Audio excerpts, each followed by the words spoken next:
সকালে বৃষ্টি দেখে বরের আবদার খাসির কিমা দিয়ে খিচুড়ি খাবে, সেই রেসিপিটাই তোমাদের সাথে শেয়ার করলাম। সবার প্রথমে আমি মুগের ডাল, মুসুর ডাল আর চালটাকে ভালো করে পরিষ্কার করে ধুয়ে নিয়েছি। মুগের ডালটা হালকা করে ভেজে নিয়েছি। আমি এদিকে হাঁড়িতে জল দিয়েছি, জলটা যেই ফুটে গেছে চাল ডাল দিয়ে নুন হলুদ আর কাঁচা লঙ্কা চিড়ে একটু নাড়িয়ে চাড়িয়ে নিয়েছি। কড়া বসিয়ে কড়াটায় তেল দিয়েছি, তেল যেই গরম হয়ে গেছে আমি গোটা গরম মশলা, শুকনো লঙ্কা, তেজপাতা ফোড়ন দিয়েছি।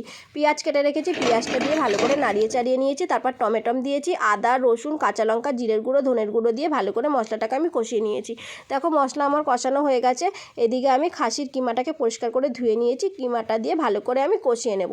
তারপর কষাতে কষাতে যখন আমার কিমাটা পুরো সেদ্ধ হয়ে যাবে আর গা দিয়ে তেল যখন ছাড়বে তখন আমি কিমাটা খিচুড়ির সাথে দিয়ে ভালো করে মিশিয়ে নেব। দেখো মেশানো আমার হয়ে গেছে। এদিকে আমি একটুখানি ধনে পাতা আর একটু গুঁড়ো গরম মশলা দিয়ে ভালো করে নাড়িয়ে চাড়িয়ে নেব।